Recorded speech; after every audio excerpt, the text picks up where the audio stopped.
모쏠들 특징일 수 있고 저만의 특징일 수 있는데 놀이공원에서 1일 남자친구를 해달라고 하는 거야. 놀이공원에서 고백을 해야 된다. 그래서 갑자기 생각난 게 있는데 제 얘기를 한번 들어보실래요? 이제 대부분이 기타를 시작할 때 이성한테 인기 많을 것 같아서 뭐 이런 식으로 시작을 하잖아요. 진짜로 기타를 치면 다른 사람들한테 인기가 많은가? 때는 중학교로 올라갑니다.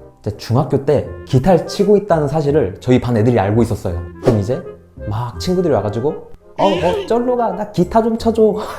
쩔로 기타 좀 쳐줘. 이런 식으로 하면은 제가 기타를 가끔 한 번씩 가져와서 기타를 쳐줍니다. 기타를 쳐주면은 반에서 난리가 나요. 근데 이게 난리가 날 수밖에 없는 게 그때 학생들도 로망이 있는 거야. 왜냐면 TV에서 기타 치는 사람들 막 다 멋있게 연주를 해주니까 거기서 괜히 콩깍지가 씌어가지고 막 어떤 연주를 해도 멋있게 보이는 거지. 그래서 반에서 좀 반응이 좋았던 것 같아요. 진짜 인기가 많았던 것 같기도 하고. 착각인가? 근데 확실한 건 중학교 때 축제 같은 걸 1년에 한 번씩 해요. 저희 중학교에서 축제를 한 번씩 하는데 그때 제가 빨간 기타를 메고 공연을 했단 말이죠. 제가 친누나가 있는데 제가 공연을 할 때 친누나의 친구가 빨간 기타 치는 사람 좀 귀엽다, 기타 예쁘고 좀 귀엽게 생겼다 하는데 이제 친누나가 말한 거죠. 그거 내 동생이야. 그래가지고 거기서 친구들끼리 난리가 났대요. 그러니까 중학교 때는 기타가 어느 정도 먹히는 건 사실인 것 같은데 성인이 돼서는 모른다. 기타보다 더 중요한 게 너무 많아요. 하지만 저는 기타가 충분히 뭐 연애 같은 거에 도움이 된다 생각하는 게 제 첫 연애에서 기타의 공이 확실히 컸습니다. 원래 연애 얘기 같은 거 잘 안 하는데 어쨌든 강의니까 첫사랑 얘기를 한번 해보도록 하죠. 이제 때는 바야흐로 대학교로 올라갑니다. 초등학교, 중학교는 뭐 연애로 안 치니까, 그죠? 이제 대학교에서 어쩌다 보니 친해진 여자가 있어요. 항상 전 어쩌다 보니 친해져요. 시험 범위를 물어보다가 친해진다든지 어쩌다가 자리가 없어가지고 옆에 앉았는데 친해진다든지 그런 식으로 친해지는 케이스인데 이번엔 질문을 하다가 친해졌습니다. 그러니까 사실 저는 친해진 사람을 이성으로 안 보는 게 접점이 없어요. 그래서 막 강의 얘기를 하면서 이제 친해지는 거죠. 근데 강의밖에 할 얘기가 없어. 그러다가 결국 막 이제 일상 얘기도 하면서 서서히 친해져요. 이제 그러다 보면은 제가 기타를 친다는 걸 밝히게 되겠죠. 그러면은 또 이제 신기하게 봐요. 와, 너 기타 쳐? 이런 식으로 그냥 기타에 대한 로망이 상대한테도 어느 정도 있었던 거예요. 그럼 저는 뭐 이제 어느 정도 기타도 좀 칠 줄 알겠다. 상대방이 저녁에 우울하다 할 때 기타 연주를 보내주는 거죠. 제 입장에선 그게 필살기였던 거예요. 와, 그래도 사람들이 이런 감성적인 거 좋아한다던데 이런 거 보내주면 엄청 좋아하겠지? 하고 보낸 건데 효과가 진짜로 있었어요. 학교에서 만나가지고 자기 전 막 나는 이거 자기 전에 이제 계속 듣는다. 진짜 반복해서 계속 들었다. 이렇게 말하니까 뿌듯함. 뭔가 이 사람이랑은 뭔가 잘 될 것 같은데? 하는 그 느낌. 근데 심각한 게 이게 모쏠들 특징일 수 있고 저만의 특징일 수 있는데 굉장히 수동적이에요, 사람이. 그러니까 먼저 영화 보러 갈까? 뭐 공강 뭐 그런 시간에 밥 먹으러 갈까? 이런 걸 말할 수 있는 건데 애가 수동적으로 변해서 말을 안 해. 그냥 오늘 강의도 정말 힘들었다 이러면서 교수님 너무 빡세다 이것밖에 말을 안 하는 거예요. 근데 막 기타는 쳐주고 막 플러팅 같은 걸 하는 것 같아. 근데 상대방에서 보면은 애가 막 기타는 쳐주고 뭐 하는데 대시가 정확하게 들어오질 않아. 어장이죠. 상대가 느끼기엔 어장이에요. 그래서 상대가 너무 답답한 나머지 저한테 직접 플러팅을 던집니다. 시험 끝나고 놀이공원을 가는데 놀이공원에서 1일 남자친구를 해달라고 하는 거야.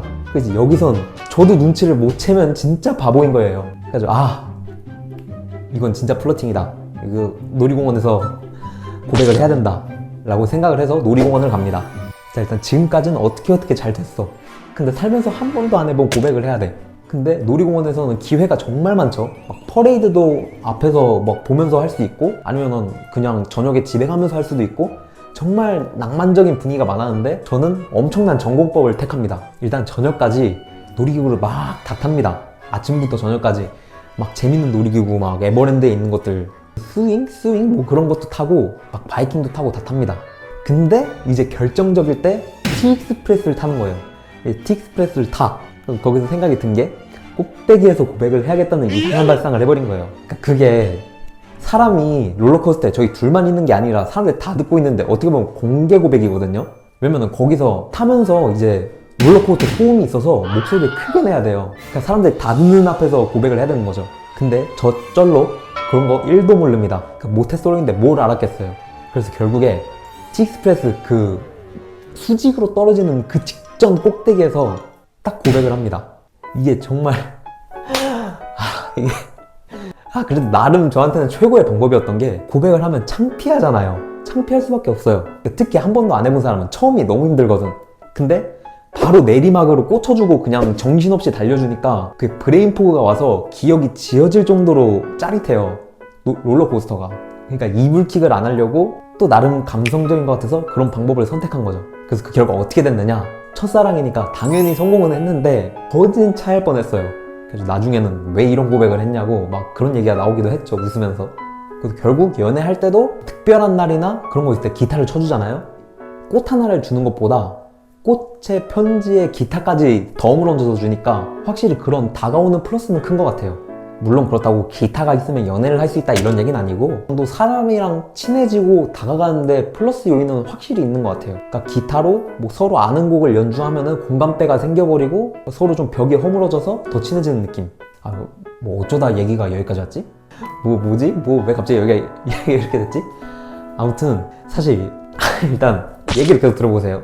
솔직히 연애 첫사랑 얘기보다 첫이별 얘기가 더 재밌는 거거든요, 원래. 왜냐면 첫사랑은 레파토리가 거의 비슷한데 그 첫이별에서 그 사람이 진짜 중2병에 걸리는 과정이 그 제3자가 보기엔 정말 재밌어요. 근데 이거는 이제 강의를 해야 되니까 다음 기회에 하는 걸로. 자, 이제 꿀팁을 한번 해봅시다.